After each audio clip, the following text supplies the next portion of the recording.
بسم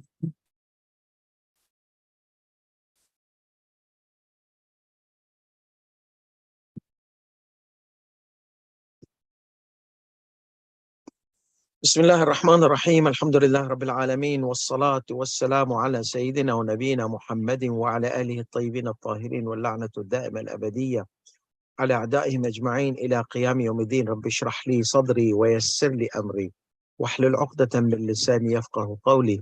Assalamu alaikum, my beloved ones, wa rahmatullahi wa barakatuh.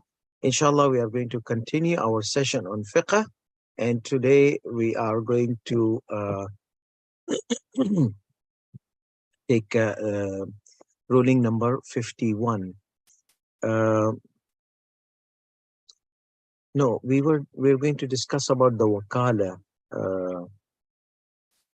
You mentioned this badly. Yes, 51, correct, wakala. But there was a question about Umrah. Many people, they don't know that on every Muslim, one Umrah is wajib and one Hajj is wajib. So if a person is not capable of going to Hajj, let's say he doesn't have $10,000, but he have $1,000 or $1,200, which is sufficient for him to perform his Umrah, even for 3 days. Umrah is 1 day. So 1 day Makkah, 1 day Medina, and you'll be done with your obligation of Makkah. Medina is mustahab ziyarat. So if you cannot go Medina and you can only go Makkah and you have enough amount, let's say $600 is the ticket to Makkah or $700 and $100 for 1 day stay. That means total $800.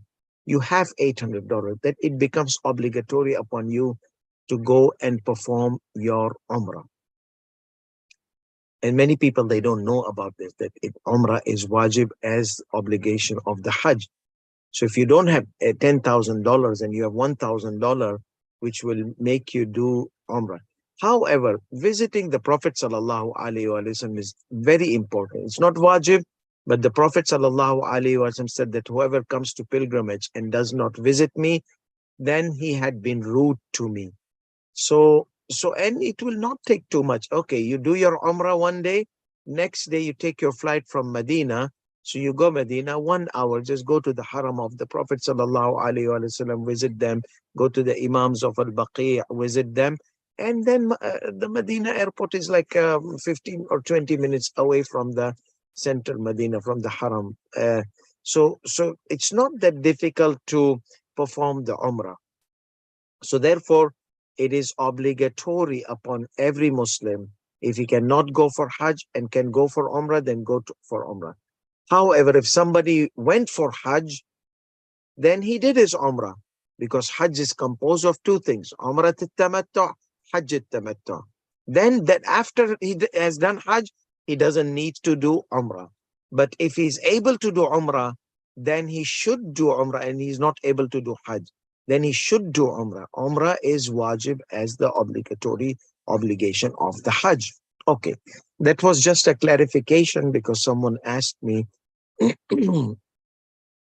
about this, that while we are going for Hajj, then we are going to do Umrah. So then it's not obligatory. Yes, then the obligation falls. But if you have enough to take you to Umrah and not for Hajj, then you have to go for Umrah, because it is called minor Hajj, small Hajj, mini Hajj. And it's only 3 hours of A'mal. So Makkah and Medina, 2 days, like if 1 day is like $50 accommodation and food and everything, in low season you can get it for $20, $25. So you're talking about $25 food and accommodation in Makkah, $25 in Medina. That is about $50, and in $50 and add the ticket and visa. Visa is about I think so $100 is everything required. Then and then you have this ticket. So it's not that much to perform Umrah Mufrada. So and it's obligatory. Okay, so let's see ruling number 51. لو وكله في أن يقترض له ويحج به لم يجب عليه الاقتراض. Let's say if I tell you because I have money. I tell you, go get loan and I will pay off your loan. He says, no, Hajj will not be wajib upon you. Why? If I give you loan, interest-free loan, that is different than that is different than I tell you, go get loan. See the whole technicality here. I give you loan in a very easy loan, flexible loan, as it is not a loan like pay like $50 a month or $20 a month and until 10 years. I give you a good amount of Hajj. So that we previously mentioned, that becomes a cause of obligation of Hajj. Here, no. نعم لو اقترض له وجب على الحج. So the sentence is so close. If he وكله, if he gives him the power of attorney, the power of representation, to do what? To get loan on his behalf. So I tell you to get loan on my behalf, that I will take care of the payments. I will be responsible for the payments. ويحج به لم يجب عليه الاقتراض. Because who's going to take the loan? You. So I'm going to be the guarantor type person. So suppose I don't pay off one of the installments or something, you'll be in trouble. And you don't have, that's why you're not going for Hajj. Excuse me. So لم يجب عليه الاقتراض. It will not be obligatory upon him to take loan on behalf of that person who's going to provide you. نعم. However, لو اقترض له وجب عليه الحج. If he takes the loan on his behalf, then it will become obligatory upon him to go for Hajj, because now you accepted his offer of him paying your installments. So until here, we were talking about somebody provides you the money for Hajj. Somebody gives you waqf from money from of Hajj from waqf or from nadhr. Somebody is giving you, and somebody is giving you loan now today. We took. So what about the sacrifice, the goat of sacrifice? He said that I'm taking care of your Hajj except for the goat of sacrifice, because I don't know how much is it. It could be $100, it could be 200, it could be. So I don't know.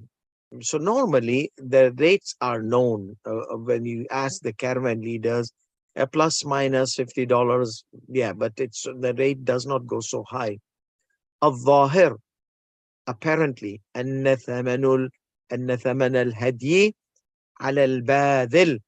So you are giving me $10,000. It should be inclusive of the cost of the sacrifice. You cannot just give me money, go and there, and I don't have money to buy the sacrifice. No, it should be included in the budget you gave me. ولو لم يبذله وبذل بقية المصارف ففي وجوب الحج على المبذول له إشكال. So here Sayyidi Sistani doesn't have a fatwa. He has ishkal. What is ishkal means? That he has hesitation. He is not saying it's wajib. He's not saying it's not wajib. He's putting it as a precautionary measure. Okay, that means as an obligatory precaution, go for Hajj. So ishkal, I can't say wajib. I can't say not wajib. I'm saying obligatory precaution. So whenever you see ishkal in the books of law, or ishkal or taraddud, hesitation, that means the marja doesn't have a decisive evidence to swing either ways. He cannot say it's wajib. He cannot say it's not wajib. So he plugs it with ishkal, which is obligatory precaution. So that means you either go for Hajj or refer to another marja which allows you to not to go for Hajj, who considers Hajj not wajib upon you if the goat or the cost of the goat or the expenses of the goat of the sacrifice or the animal of the sacrifice were not covered. So he gave him 10,000, but 10,000 was not enough to cover the expenses of the animal of the sacrifice. So what will happen here? Sayyidi Sistani says, on the basis of obligatory precaution, go and pay from your pocket. But I don't have it. Find out somewhere, find out here and there. A precautionary measure is to go figure out where you will get the goat of sacrifice. Okay. You will, because almost like 95% or 98% of the, but goat of sacrifice is something wajib. If he doesn't give you a meal, money for a meal 1 or 2 days, that's fine, you can survive. But your Hajj needs an animal of sacrifice. Without that, how can you go for Hajj? So that's where the hesitation comes. The capacity is not completed, the ability is not completed. Unless, he says, إِلَّا إِذَا كَانَ مُتَمَكِّنًا مِنْ شِرَائِهِ مِنْ مَالِهِ, unless if he had some money that he could buy the goat of sacrifice from his wealth, or someone else could provide him. So anyhow, if the goat of sacrifice or the animal of sacrifice was provided, and or he could buy it from his own money, then it will be obligatory upon him to go for Hajj. But if the case was that he was not able to, should he go for Hajj? Because there are rules that there are people, they go for Hajj and their goat dies. Maybe he, like in those days, they used to carry their goats with them. You see, so what happens that the goat became hyperbolic irfani after this, seeing this Mashair and Arafat, and he could not tolerate and died, for example. So now what will he do? That was that was the only thing he had. He should have said, no, please don't die. Let me kill you on the day of Eid, but don't die now. Just survive few days, resuscitating that goat. And anyhow, or the goat realized that, oh my goodness, he's going to be sacrificed, and got heart attack and died. For example, I mean, just like something happened to goat, a fox came and ate it, or he fell into the pit or something. Because many times people, they buy their goat or their sheep before the day of Eid ahead of time, like because on the day of Eid you might not get. So many of the caravans, they go to the place where they sell their sheep and goats, and they purchase the goats, and they tell them, keep them here, we will come on the day of Eid, and they pay them advance, you see, and we'll come on the day of Eid and we will slaughter them all. So let's say the goat was happy living on the earth of the Allah subhanahu wa ta'ala, earth of God, and then finally realized, oh, I'm going to be killed and slaughtered for Hajj, and got somehow something happened, became sick and died, whatever. So now that person doesn't have the money for sacrifice. There are specific rules for those who are not able to sacrifice. Okay, they're going to be mentioned in its place. There's some penalty, there's some fasting, which is mentioned in the Quran if somebody cannot sacrifice. So Sayyidi Sistani's point of hesitation is, should he go for Hajj and be considered from those who are not able to sacrifice, or no, it's not wajib. So he is here keeping a precaution. Go. If you go, you might be considered from those. Otherwise, don't go. Refer Amarja, who gives you a decisive fatwa. I'm telling you, ihtiyat wajib, go, and you will be dealt with the one who has lost his sacrifice. So we said, if he's able to sacrifice his animal, perfect. By his money, by someone else gave him this, that, okay, I'll cover, don't worry about it. So it's done. So he has to go. Or إلا إذا كان متمكنا من شرائه من ماله. نعم. نعم. However, إذا كان الصرف ثمن الهدي فيه موجبا لوقوعه في الحرج لم يجب على القبول. If he says that, if let's say I'm going to pay from my pocket, okay, my pocket, then is it if I'm going to pay for the sacrifice, it's going to be put me in a very difficult situation, then you don't have to accept that Hajj. Okay. إذا صرف ثمن موجبا لوقوعه في الحرج لم يجب عليه القبول. It is not obligatory on you to accept the Hajj without the expenses of sacrifice. وأما الكفارات فالظاهر أنها واجبة على المبذول له دون الباقي. What about the penalties?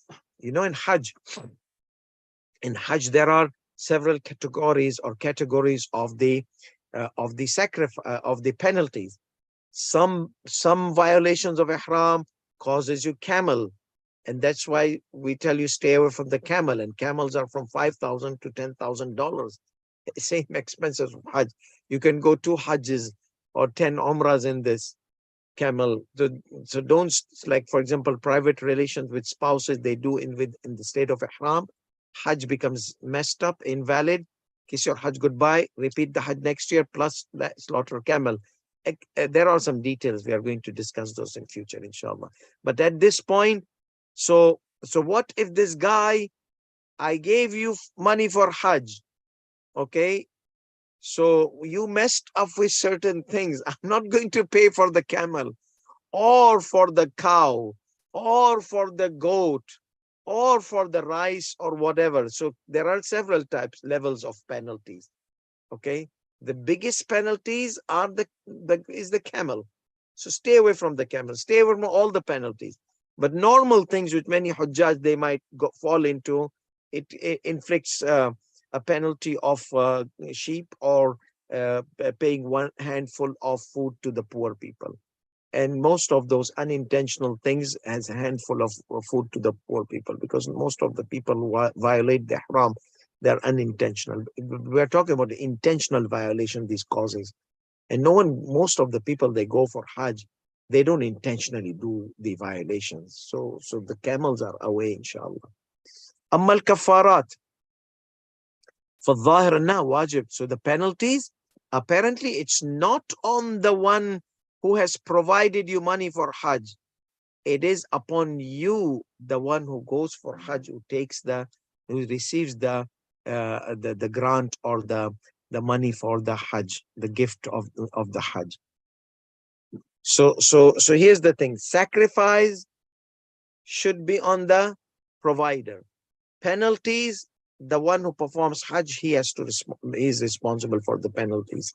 Okay, and so if it's not there, the sacrifice, the cost of the sacrifice is not there, which covers the expenses of the sacrifice, then say, and you cannot afford it, then on the basis of obligatory precaution, you have to go for Hajj and pay from your pocket. If you cannot afford it, it's going to be very difficult for you and hardship. You don't have to accept the Hajj. As for the penalties, you have to take the responsibility of it, not the provider. الحج البذلي يجزئ عن حجة الإسلام ولا يجب على الحج ثانيا إذا استطاع بعد ذلك. There is a misconception in the mindsets of people, and due to maybe some of the scholars might have this kind of explained to them, that if somebody provides you Hajj, this is not your wajib Hajj. You have to do your wajib Hajj with your own money. Okay? But the fatwa says no. Ruling number 53. The provided Hajj is sufficient for first obligatory Hajj. Hajjat al-Islam is first obligatory Hajj. وَلَا يَجِبُ عَلَيْهِ الْحَجْ ثَانِيًا. It is not obligatory upon him to perform the Hajj again. إِذَا اسْتَطَاعَ بَعْدَ ذَلِكَ. If he was able to perform the Hajj after that. Because he's not able to. That's why he's going with the Hajj grant or Hajj gift or Hajj provided Hajj. But if so let's say in future he was able to, no, khalas, you did your Hajj. Mustahab Hajj, yes. Whoever wants lots of money, the narrations are there. Whoever wants to become rich, Hajj, increase your Hajj. I know there are people, they go every year Hajj, and mashallah, Allah has given them so much wealth. Okay, Hajj guarantees livelihood in this world and blessings in the hereafter. Now people, they say, then we will go for Hajj for money. That's not good also. No, but that's a gift of Allah subhanahu wa ta'ala. I'm not telling you to go Hajj for increasing money. I'm telling you the outcome of going for Hajj. repeatedly is increasement or increment of the wealth. So purify your niyat. Go for Allah. And if Allah doesn't give you, He will test you. Then don't say, Ya Allah, you didn't give me, I came for money. So that's where your test will happen. But then Allah will give you, because that's guaranteed by hadith of Ahlul Bayt alayhi salatu. Even not that, even Quran, the ayat has been interpreted of the blessings for this world and the blessings of hereafter. Dua of Prophet Ibrahim alayhi salatu wasalam. لِيَشْهَدُ مَنَافِعَ لَهُمْ. Spiritual benefits and physical benefits, social benefits, all the benefits. Allah did not say what type of benefits. Allah says benefits. So it is this absoluteness indicates inclusiveness, as in ilm al-usul we say. Absoluteness, absolute statement indicates inclusiveness to all the application, upon all the application. So manafi', benefits, so that they witness benefits. What are these benefits? Spiritual benefits, physical benefits, social benefits, economical, whatever benefits. Benefits, Allah will bless. That's Allah's promise in the Quran. Anyhow, يجوز للباذل الرجوع عن بذله قبل الدخول في الإحرام أو بعده. لكن إذا رجع بعد الدخول في الإحرام وجب على المبذول له إتمام الحج إن لم يكن في ذلك حرج عليه وإن لم يكن مستطيعا فعلا على الأظهر. Let's say he gave you the Hajj, provided you the money for the Hajj and this and that, and before you go for Hajj, he said he was like maybe 50, 60 years, and maybe he wants the daughter of someone, you see, who's like 20, 25. So he was very kind to him. He gave him like 10,000. He gave him the Hajj and this and that. And now he said that, how about you getting, before you go for Hajj, we don't know, maybe you might die or something. Why don't you get your daughter married to me? And he said, oh, well, no, you're a very old guy. She's young and this and that. Then give me my money of Hajj back. Okay, take your money. This is good. But what if he was in the state of ihram and he calls him? How's it? Oh, alhamdulillah, I just said, labbaik Allahumma labbaik. I'm going to go to Makkah and perform the Umrah and this and that. You know something, since you are there in a blessed land, why don't you bless me with your daughter's marriage with your daughter? What? No way. You're old, she's young and this and that and all those kind of things. He says, you know something? Give me my money of Hajj back. What money of Hajj? I'm in ihram. I want my money back. So this is the case. Or he was doing tawaf and he calls him. Or sa'i, he calls him. Or he was slaughtering the goat of sacrifice. Last stages of Hajj, he calls him. So now what will happen? This person will have to give the money back. If he doesn't have, it becomes debt on his shoulder. So, wajaba ala al-mabdhuli, and then what should I do? Should I leave my Hajj, half Hajj, and come back? No. Complete your Hajj. You're there now. Your main expenses were tickets. You see, give him his money back. Don't spend the rest of the money. Complete your Hajj. So, scenario number one, you have not left. Give him his money back. Scenario number two, you are there, you did ihram and you have not completed the manasik al-Hajj. That means you have not spent the money except for the ticket. Save the money. You have to give it back to that person. Okay. What about if you have completed the Hajj and you spend the money? It will be debt on your shoulder. Okay. And when you come back, you have to try to give him, make an agreement of loan installments. You have to give it back to him. So, but what if I've entered the state of ihram? What should I do then? He says, then you complete your Hajj. But what about my food and shelter? That's fine. Allah will give you. Okay. Where will I stay if I don't pay for the hotel? Allah will bless you. Anyhow, if Allah will bless you and Allah will give you, this is not practical for him. And Allah, if he is properly bonded with Allah, Allah will do that. I know so many people, Allah arranges for them. But let's say it's not everybody is spiritual or irfani or even hyperbolic irfani or whatsoever. So what will happen here? In lam yakun fi dhalika haraj, He says there's a condition. If if you will not spend the money, okay, then and you cannot spend the money. You're just in the beginning stage of Hajj, Ihram. So what will happen here? If you can complete the Hajj upon your expenses or whatever ways, Allah will give you, or just sleep inside the Masjid al-Haram. There are so many restrooms there. Just do your Hajj and just go back to your hometown.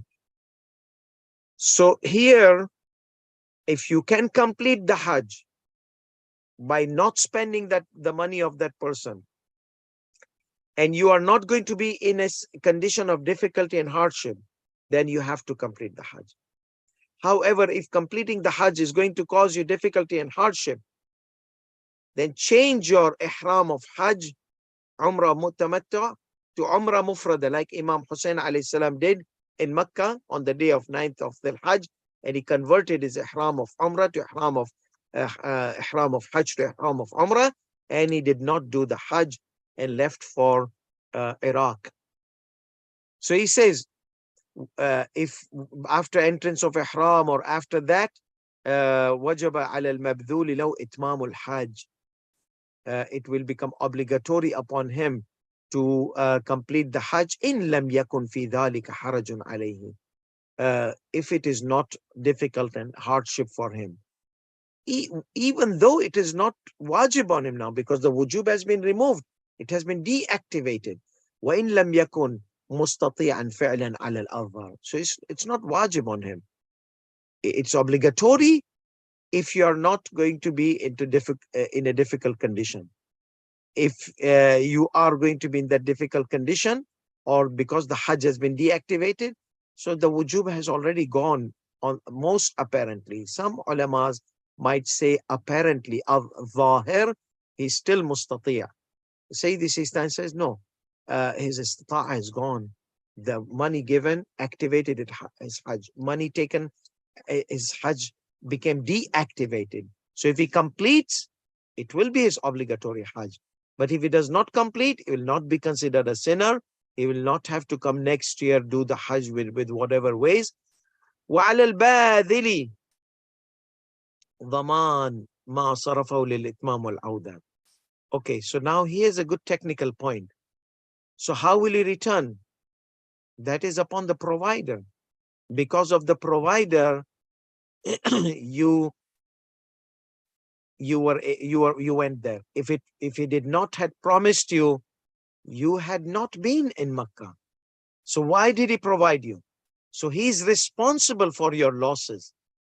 وَعَلَى الْبَاذِلِ, the one who provided, is obligated to guarantee whatever you spent to complete and return. To complete and return. Okay? Because you can't stay in the middle of the thing. وَإِذَا رَجَعَ الْبَاذِلُ فِي أَثْنَاءِ الطَّرِيقِ وَجَبَتْ عَلَيْهِ نَفَقَةُ الْعَوْدِ. So while you're going, before you arrive to the ihram, before you arrive to the place of ihram and you enter the state of ihram, he said, he brought the proposal, this and that. No, then I can't, just give me my money of Hajj back. So what happens? وَإِذَا رَجَعَ الْبَاذِلُ فِي أَثْنَاءِ الطَّرِيقِ, while you're going there, so he is responsible for your return ticket. وَجَبَ عَلَيْهِ نَفَقَةُ الْعَوْدِ. وَجَبَ عَلَيْهِ نَفَقَةُ الْعَوْدِ. So say the Sistani has a bit different scenario, okay? وَلَكِنْ إِذَا رَجَعَ بَعْدَ الدُّخُولِ فِي الْإِحْرَامِ. So if he, after you enter the state of ihram, you see, he says, no, give me my money back. وَجَبَ عَلَى الْمَبْذُولِ لَوْ إِتْمَامُ الْحَجِّ. The one who has the Hajji, he has to complete his Hajj. So where will he bring the money? Well, he will have to consider a loan or a debt or whatsoever. However, if that is going to be a cause of difficulty and hardship, then the provider is responsible. ضمان ما صرفه للإتمام والعود. He is responsible for your completing the Hajj and your return. Why? because he was the cause. He kept you in the middle of ihram. So he has to do like that. Though if it's going to be haraj, you don't have to. You can just change your ihram from hajj to umrah and come return. I mean, it's already in umrah. Or let's say it was the ihram of hajj you entered, because you have two ihrams in hajj. Ihram of umrah, ihram of hajj. As we said that you perform two obligations. Regardless, if you, after you enter the ihram, be it ihram of umrah, ihram of hajj, so you are responsible to complete your hajj as long as there is no difficulty and hardship, even though you are not obligated to do so because your hajj has been deactivated. Al al So if I spend the money, where will I bring the money? We said if it's not going to be a cause of difficulty and hardship, then see, you can get a loan and you'll be responsible to pay off that person.